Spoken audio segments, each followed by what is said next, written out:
Good afternoon. My name is Dan Williams, and I'm working on my master's degree at Trinity Bible College and Seminary. The following presentation is based on a paper developed for the class on academic presentations for Trinity Seminary.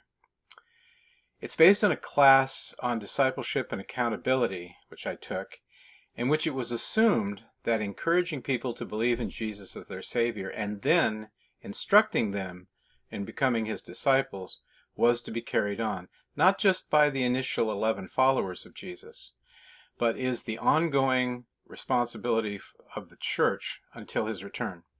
During the class on discipleship, which was primarily focused on practical discipleship models for the 21st century church, I became interested in what a person in the first century would have thought if Jesus had walked up to him or her and asked them to leave what they were doing and follow Him. Was there a cultural precedent for Him to ask and for them to respond? And how might this cultural context inform the modern church about making disciples of Jesus? Well, let's get started. The goal of the paper. The church's task of making disciples has historically never been considered an option. Rather, it is the imperative which our Lord Jesus Christ set for His disciples and all those who would later believe in Him through their testimony. This idea of the non-optional basis for the making of disciples is the primary burden of this essay. This is why I'm investigating what it meant in its first century context. What would people have understood when Jesus or any teacher called them to Himself as their Talmud, or their Mathetes, or their disciples? The imperative mood directing disciple-making is found in Matthew 28:16 through 20. Additional scriptures directing this work are in Mark 16:14 through 18, Luke 24:44 through 49, John 20:19 through 23, and Acts 1:4 through 8. The goal of this paper is to investigate the term disciple as it was understood in its first century context, to better understand its application in the modern Christian church. How did they understand the teacher-disciple relationship? What was education like in the ancient world? And what were the similarities and differences between other rabbis and Jesus in calling their disciples? But first, a story. So let's begin with a story to set the tone of the problem of how to understand the disciple and discipleship in the first century. You own a fishing business with your father and brother. You're not a learned person and never really had the time or the inclination for advanced Torah studies like some of your mates. You work hard, have a family, and are well settled in the community of Bethsaida. Then one day you hear about a man named John who might be a prophet. You know there hasn't been a prophet in Israel for over 400 years. This is an exciting possibility, but it doesn't immediately impact you, your family, or your business. While listening to John preach, your brother Andrew hears him say that his cousin Jesus is the Lamb of God who takes away the sins of the world. After reflecting on this, Andrew identifies Jesus as the long-awaited Messiah. Very strong stuff. Your brother Andrew reports the news to you and persuades you to go and see Jesus. After being introduced, Jesus calls you Peter and then proceeds to call other people from Bethsaida to Himself as followers. Later, you and the others whom Jesus called attend a wedding in Cana of Galilee. To your surprise, Jesus turns several jugs of water into the best wine you've ever tasted. What could all this mean? You're not qualified to be associated with a learned rabbi who's also a miracle worker. You're a fisherman, and so's your brother. Don't only the learned become Talmudim? What did it mean to Peter and the others designated as disciples when Jesus called them? What culturally relevant background information did they have to understand Jesus' expectations of them? How could they eventually count the cost?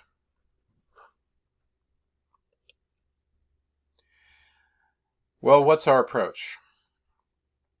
First, I will briefly explore the first century teacher-disciple relationship. of how the relationship would begin, the expectations of both disciple and teacher, and the discipling process in the context of the Greco-Roman tradition and its use by various Jewish factions. I will then compare them with Jesus' method of choosing his method of disciple making, his expectations and those of his followers, and the similarities and differences between Jesus and other rabbis.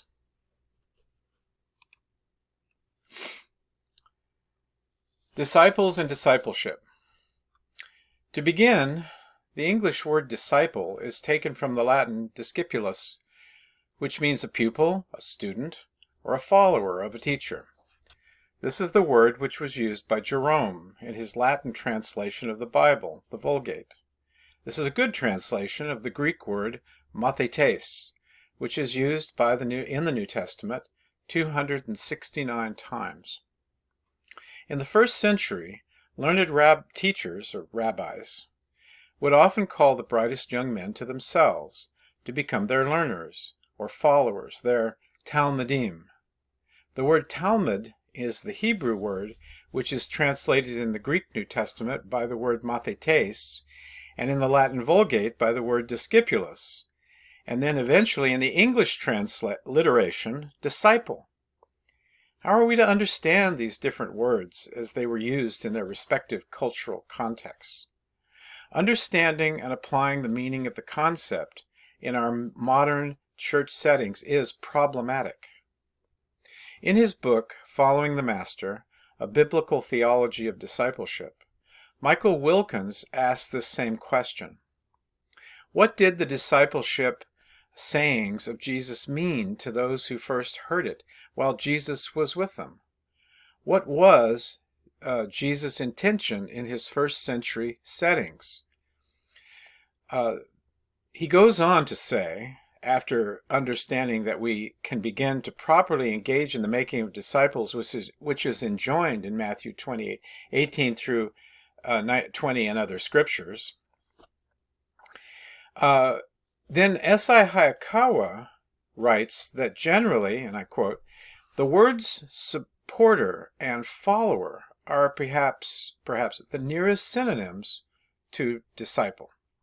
Supporter is the general term for one who allies himself with a cause or shows allegiance to its follower. Follower and disciple are related in that they emphasize devotion to a leader rather than to its doctrine or cause. End of quote. In the general sense, both the Greek and the Latin words infer that a disciple is a committed follower of a great master. Hayakawa states that, and I quote, the general sense of the term has two common applications. It was used non-referentially to distinguish the disciple from the teacher, as in Matthew 10:24 and 25, Luke 6:40.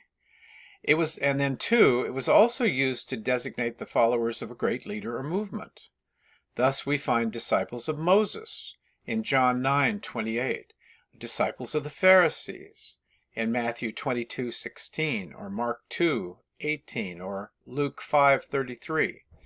We also have disciples of John the Baptist mentioned in Matthew 9:14, and in Mark 2:18, Luke 5:33, and in John 1:35.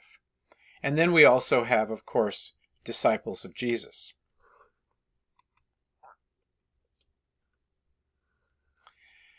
So let's talk a little bit about ancient education.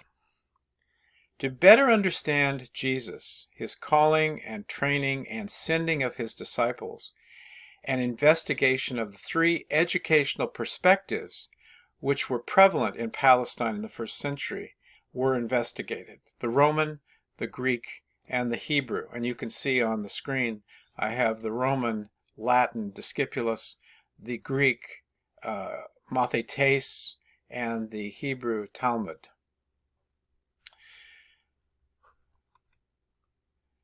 So let's start with the Roman. The word disciple, which is used in most of the English translations of the Bible, is a transliteration of the Latin word discipulus, as I said before, which, as was mentioned earlier, is a translation of the Greek word mathetes. Discipulus was used by Jerome in his Latin translation of the Bible. It is understood to mean a pupil or a student. In a funerary relief, which you can see on the screen, depicting a teacher and 3 discipuli, pupils, we get some insight into the teacher-student relationship. The scene shows 2 boys seated on either side of their teacher, as a younger boy is shown walking into the room. The older boys hold an open scroll. The younger boy enters from the right, holding wax tablets bound together by a leather strap. The relief was found in Newbegin near Trier and is dated about 180 to 185 AD. It's housed at the in Trier in Germany. In an extensive article in JSTOR, Michael Chiappetta provides a good deal of insight into education in Rome and the training of the pupils or discipuli. Education in ancient Rome progressed from an informal family system, familial system, of education in the early Republic to a tuition-based system during the late Republic and the Empire. The Roman education system was based on the Greek system, and many of the private tutors in the Roman system were Greek slaves or freedmen. The educational methodology and curriculum used in Rome was copied in its provinces and provided a basis for education systems throughout later Western civilization. Organized education remained relatively rare, and there are few primary sources or accounts of the Roman educational process until the 2nd century AD. Due to the extensive power wielded by the pater familias, the father, over Roman families, the level and quality of education provided to Roman children varied drastically from family to family. Nevertheless, Roman popular morality came eventually to expect fathers to have their children educated to some extent, and a complete advanced education was expected of any Roman who wished to enter politics. In having both an informal family as well as a more formal tuition-based educational system in Rome and Greece, the question of the relationship and expectations of the teacher and students contributes to our understanding of just what the similarities and differences are, if any, between the ancient educational process of the discipulus or the mathetes and today's disciple or student. In a paper on the relationship of disciples and teachers, Tamman writes that in a survey of ancient sources, Greek, Roman, and Christian, and I quote, "The relationship between disciples and teachers is more than just a transference of knowledge.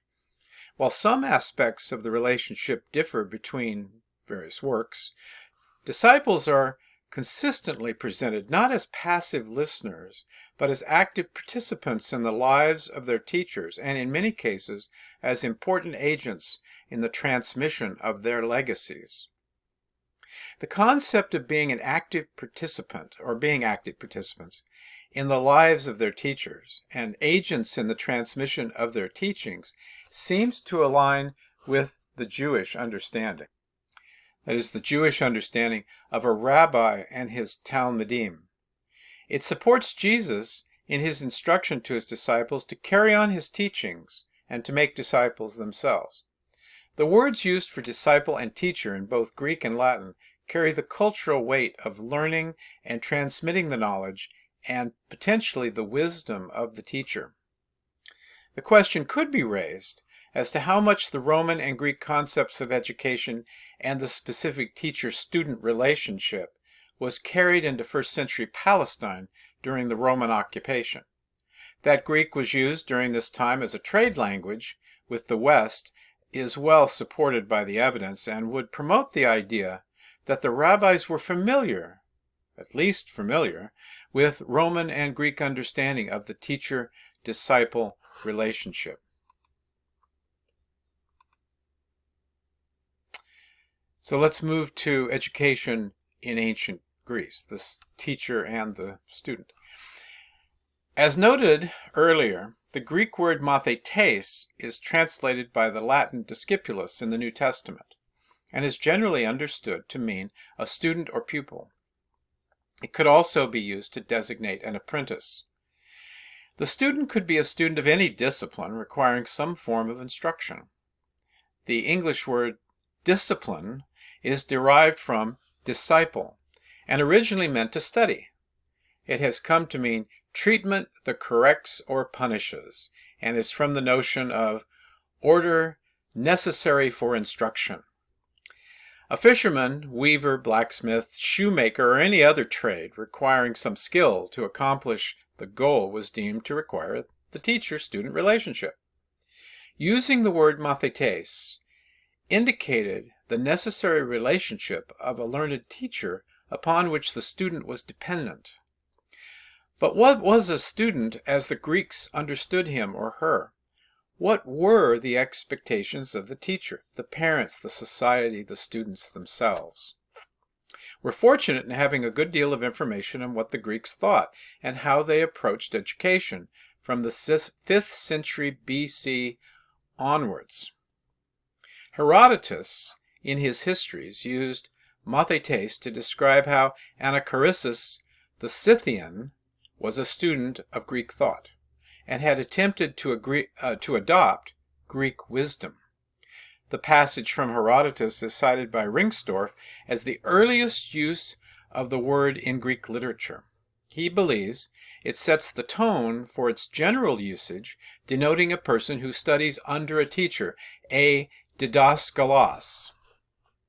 In his understanding, there is no mathetes without a didaskalos, no student without a teacher. In Bromley's opinion, the relationship between the two is significant and denotes complete dependence of the student on his teacher. This necessity of a teacher-student relationship to pass on skills needed for everyday agricultural life was developed very early and resulted in the various trade guilds. As Greek society became more prosperous, developed cities, and people had time to reflect on life and its meaning, a system of formal education was promoted. This type of education was physical as well as intellectual. In Athens, the emphasis began to turn more toward the intellectual, whereas in Sparta, the trend was toward the physical, especially the martial exercises. Education was not sponsored or funded by the state at this time, and formal education was generally limited to the wealthy. Ancient scholars like Isocrates, Socrates, Plato, Aristotle, and Pythagoras began teaching rhetoric, philosophy, and mathematics, and disciples gathered around them. The fame of the teacher was the organizing point around which the various schools developed. For example, Isocrates was an influential classical Athenian orator. Growing up in Athens exposed him to teachers such as Socrates and Gorgias at a young age and helped him develop his rhetorical skills. As he grew older and his understanding of learning developed, Isocrates discarded the importance of the arts and sciences, believing rhetoric was the key to virtue. He came to believe that education's purpose was to produce civic efficiency and political leadership, and therefore the ability to speak well and persuade became the cornerstone of his teaching. However, at the time there was no definite curriculum for education. Each person taught what they believed to be important for the promotion of success. Isocrates founded his school of rhetoric around 393 BC. The school was in contrast to Plato's academy, which began around 387 BC, which was largely based on science, philosophy, and dialectic. Socrates was the teacher, the didaskalos, of Plato, who developed the academy, named after the Greek hero Academos, I have to pronounce that properly. Socrates' dialogues make up the bulk of Plato's writings. In the Meno, Plato makes a point of Socrates not charging money for his teaching, in contrast to the Sophists who did. Socrates believed that he himself had no knowledge or wisdom to convey, rather that he was only the midwife to learning. Due to his self-understanding and humility, Socrates did not gather disciples around himself as the sophists. In one of the dialogues, he responds to Theaetetus' despair concerning his ability to learn wisdom by stating that he, Socrates, was not learned or wise, but merely functioning in the intermediate role of midwife, to encourage people to find wisdom. In contrast to his teacher, Plato believed Athenians could obtain education through the experiences of being a community member, but he also understood the importance of deliberate training or higher education in the development of civic virtue. Thus, his reasoning behind founding the Academy, which is often credited as the first university. It is at this school where Plato discussed much of his educational program, which he outlined in his best-known work, The Republic. In his writing, Plato describes the rigorous process one must go through to attain true virtue and understand reality for what it actually is. The education required for such achievement, according to Plato, included an elementary education in music, poetry, and physical training, 2 to 3 years of mandatory military training, 10 years of mathematical science, 5 years of dialectic training, and 15 years of practical political training. The few individuals equipped to reach such a level would become philosopher kings, the leaders of Plato's ideal city. Plato's best-known disciple was Aristotle. In 347 BC, he, that is Aristotle, founded his own school in the Lyceum, which was a temple dedicated to Apollo in Athens. Aristotle's more famous disciples are Theophrastus, who wrote a history of philosophy and works on botany and mineralogy, Eudemus of Rhodes, who wrote histories of mathematics and astronomy, Meno, who wrote a history of medicine, and Diacarchus, or Carchus, of Messene, author of a history of civilization and a book on types of political constitutions. In this brief synopsis that I've just given of Greek education, the teacher was understood to be critical to the training of the student. The development of such skills of craftsmanship as leatherworking, carpentry, masonry, and blacksmithing depended on a teacher conveying his knowledge to his students. Techniques of study and reflection in philosophy, mathematics, and rhetoric likewise depended on an able teacher, with the emphasis being on knowledge and wisdom for a successful civic life. Emulating the life of the teacher in these early days does not seem to be primarily in view. By the time of the 1st century AD, the teacher-student relationship had progressively developed from learning a skill, whether of shoemaking or mathematics, into a loyalty and emulation of the life of the teacher.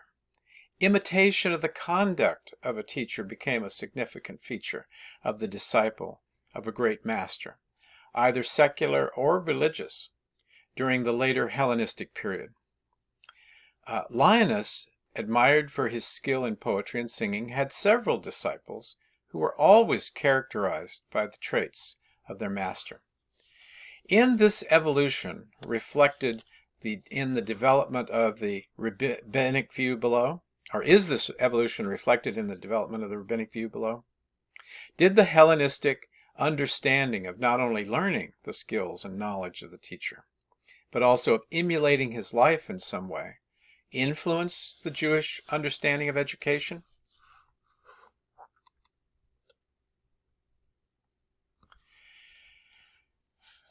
Well, let's move then to ancient Hebrew education, the rabbi and his Talmudim.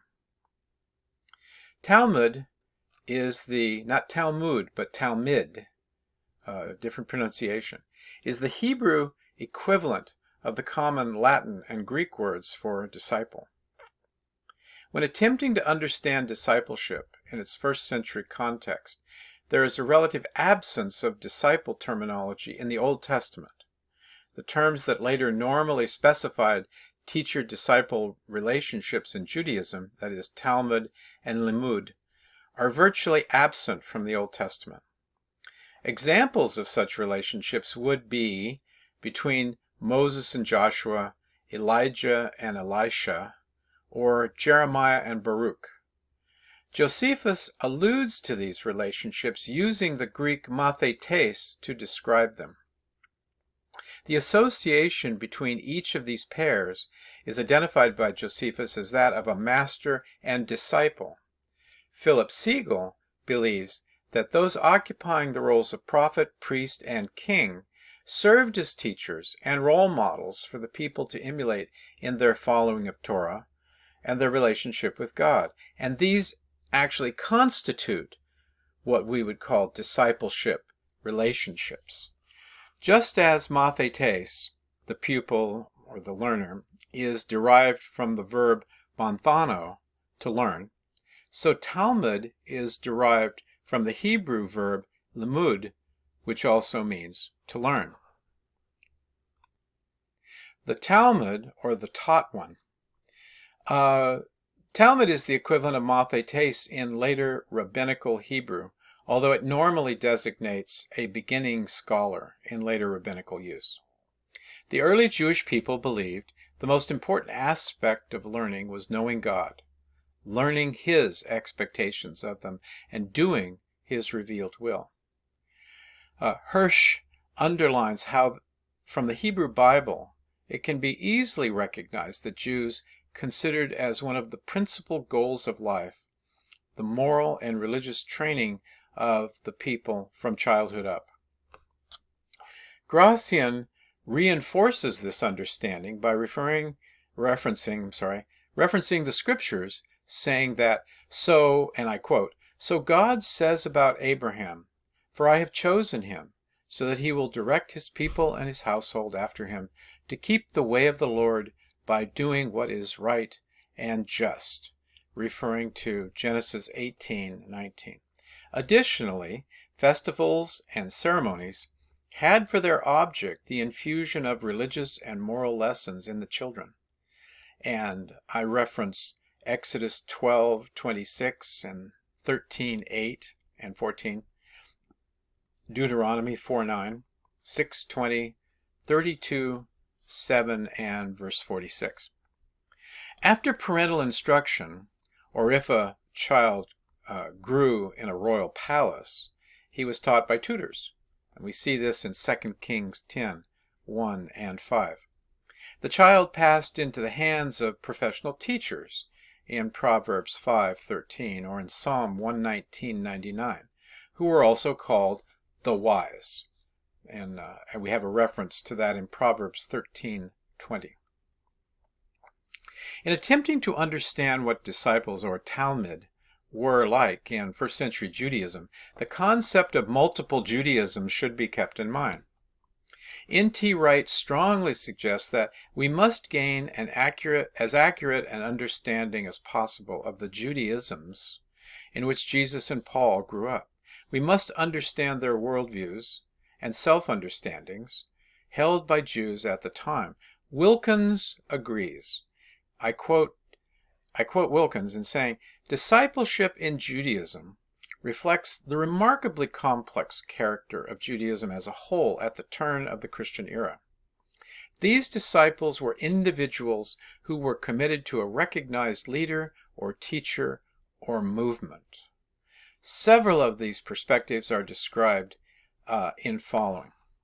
The first is Philo. Philo was a Jewish philosopher living in Alexandria. His concept of discipleship reflects diaspora Judaism with its attendant Greek influence upon Jews who were scattered throughout the Mediterranean world. Philo presents Rebecca as the best example of the virtuous teacher and characterizes her servant as her disciple. He refers to Rebekah as a disciple, a mathetes, of God. By this he shows that the perfect teacher is also a disciple of God. In his understanding, the disciple displays true humility and a lack of self-conceit. I ended the section on Greek education by asking whether Hellenism had any impact on the Jewish understanding of the teacher-student relationship. Philo is an example of the two worldviews, Greek and Jewish, having similar methods, but with very different goals. The Pharisees form a distinct religious sect within first century Judaism.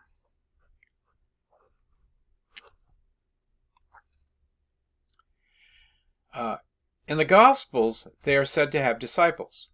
Josephus mentions the disciples, the mathetai, of the Pharisees in his Antiquities. He alludes to John Hyrcanus, one of the rulers of the Maccabean line, as a disciple of the Pharisees. This indicates that this sect was active in the 2nd century BC. The Pharisees are part of what eventually became Rabbinic Judaism, as described in the Mishnah. The term Mishnah means study, and it makes up a part of the Talmud. The Pharisees believed they could trace their beginnings back to Ezra, who lived around 450 BC. In following Ezra's example of studying and teaching, they sought to understand and do God's will. This emphasis on study characterizes discipleship in the Jewish culture of Jesus' time. Studying of the scriptures and following a rabbi was expressed in 3 stages of education. These 3 stages of education within the Judaism of Jesus' time were Bet Sefer, which is house of the book, for boys 5 to 10, Bet Talmud, the house of learning, for ages 10 to 12, and Bet Midrash, or the house of study, for youths 13 years and up. Bet Midrash was reserved for the talented boys, who were thought to have the capacity to study with a rabbi. They became the rabbi's Talmudim, or disciples, and were later expect to become rabbis themselves. This 3rd stage of study is important for our understanding of how people would have reacted to Jesus calling them to be his disciples, or Talmudim. They were not from wealthy homes with the leisure to study. They were working people, tradesmen, fishermen, farmers. They were well into their professional lives, and as they had not been chosen for further study, they would not have expected such a call from Jesus. In addition, women were never invited to this 3rd stage of study. Olimke says that, and I quote, "The student usually called a Talmud or a disciple would attach himself to and travel with the rabbi as part of his education. His goal was to become like his rabbi and learn his halakoth until he internalized it. This continued until he became a full-fledged rabbi or scribe at the age of 30. Without training at the Bet Midrash, a man could not be recognized as formally educated. Though the first 2 stages, or elementary schools, seemed to have been affordable and accessible to the average Jewish boy, the 3rd stage, which have been higher schools or rabbinic academies, seemed to be for boys who were intelligent, talented, and from well-to-do homes. For this stage of education, Lancaster points out 4 key tasks of each disciple, claiming that these tasks describe the cultural context of the institution of discipleship that we read about in the Gospels. The first task was to memorize their teacher's words. The great rabbis and Torah scholars of the 1st century did not write scrolls or books for their disciples, and we see neither did Jesus. For them, writing was reserved only for the scriptures, and their own teachings were meant to be passed on orally. For this reason, their disciples studied by memorizing the rabbi's words. The second task was to learn their teachers' traditions and interpretations, because it was expected that disciples would follow their rabbi's example. So disciples would observe how his teacher kept the Sabbath, how he fasted, how he prayed, how he said the blessings over food, how he lived his life in all its aspects. The third task was to imitate the teacher's actions, to live their lives as their rabbi lived his. And finally, the fourth task was to raise up their own disciples. This fourfold program of discipleship outlined by Lancaster sounds remarkably like that practiced by Jesus, with some significant alterations. In my next section on Jesus, these similarities and differences will be briefly explored. Speaking about the cultural characteristics of the time and place in which Jesus lived, and the significance of learning from a rabbi within that culture, Lois Tiverberg observes, and I quote, "Jesus lived in a deeply religious culture that highly valued biblical understanding. Rabbis were greatly respected, and to be a disciple of a famous rabbi was an honor. Rabbis were expected not only to have a vast knowledge about the Bible, but to show through their exemplary lives how to live by the Scriptures. A disciple's goal was to gain the rabbi's knowledge, but even more importantly, to become like him in character. It was expected that when the disciple became mature, he would take his rabbi's teaching to the community, add his own understanding, and raise up disciples of his own."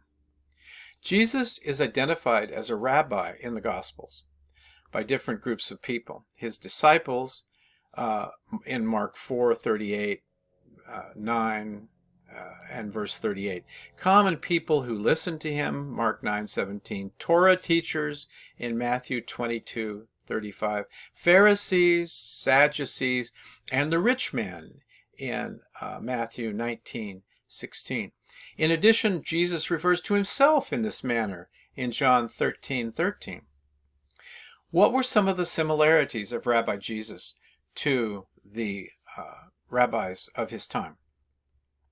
Jesus seems to have taught his disciples according to the Jewish model of discipleship described above. Discipleship in Judaism had a specific form and content and was organized in 3 stages. Thomas Lancaster connects the third stage of teaching, Bet Midrash, with Jesus' statement when Lancaster says, and I quote, "In Judaism, in the days of the apostles, the job of a disciple was well understood. A disciple's job was to become like his or her teacher. So it is written for us in the Gospel of Luke." Again, quoting from chapter 6, verse 40, "Every disciple, after he has been fully trained, will be like his teacher." At its simplest, discipleship is the art of imitation. It is the art of walking after a teacher. So similarities. Differences. In referring to the disciple's job to become like his or her teacher, Lancaster goes beyond the first century rabbinical understanding of calling only boys and references Jesus' extension of discipleship to women. Several women are specifically mentioned by name in the Gospels as followers of Jesus. In Luke 8:1-3, it says, and I quote, "Soon afterwards, he began going around from one city and village to another, proclaiming and preaching the kingdom of God. The 12 were with him, and also some women who had been healed of evil spirits and sicknesses. Mary, who was also called Magdalene, with whom 7 demons had gone out, and Joanna, the wife of Chuza, Herod's steward, and Susanna, and many others who were contributing to their support out of their private means." This inclusion of women in a company of disciples is well outside traditional rabbinic practice and marks a significant difference between Jesus and other teachers. This level of training, which in Jesus' case was inclusive of both men and women, implied that the Talmud or disciple would imitate his rabbi, honor him, and follow him wherever he went. But that relationship also implied a master-disciple relationship where the Talmud acted as a servant to his rabbi. Tiverberg clearly illustrates this when she writes, "A disciple was expected to leave his family and job to join the rabbi in his austere lifestyle. Disciples would live with the rabbi 24 hours a day, walking from town to town, teaching, working, eating, and studying. They would discuss the scriptures and apply them to their lives. The disciples were also supposed to be the rabbi's servants, submitting to his authority while they served his needs. Indeed, the word rabbi means my master and was a term of great respect. Again, talking about similarities and differences, for a Talmud, the goal was, while traveling with his rabbi, to learn, to understand, but also to apply the Torah. When this process would come to an end, a Talmud would become a rabbi. Through this description, we can see the similarities between the way a rabbi would raise up Talmudim in Bet Midrash and Jesus dealing with his own Talmudim. But as to differences, Jesus' practice differs from the practices of his time significantly. First, in the way in which Jesus invites his disciples. The usual practice of that time was that a gifted student sought the rabbi he would like to follow. Conversely, Jesus went out to seek his disciples, and in this way he broke the pattern. In the Gospels, Jesus invites his disciples in the midst of their everyday work. Mark says in his Gospel that Jesus' invitation to Simon and Andrew consisted of one sentence, which Jesus said while they were throwing nets into the sea. He said to them, "Follow me, and I will make you fishers of men." Their reaction was recorded in the next verse. Immediately they left their nets and followed him. Although many sermons have been given on these verses, and we can think that their reaction was expected and self-explanatory, we can clearly understand their reaction only if we observe it within their cultural context. If Jesus was a rabbi, and people asked a rabbi to allow them to follow him, would it not be a greater honor for these fishermen to hear a rabbi's invitation to follow him? They drop their nets and become his disciples. The second difference is whom Jesus chose. Not only young men, but as mentioned above, women were included among his Talmudim. In addition, not one of Jesus' disciples seems to have had a prominent position in a synagogue or belonged to a priestly order. For the most part, they were common workers who probably went through both Bet Sefer and Bet Talmud. As working class people, it is unlikely that they would have participated in Bet Midrash. Based on the cultural context of that time, Jesus' disciples would have gone through at least Bet Sefer, and so were not absolute beginners in their knowledge of the Hebrew Bible.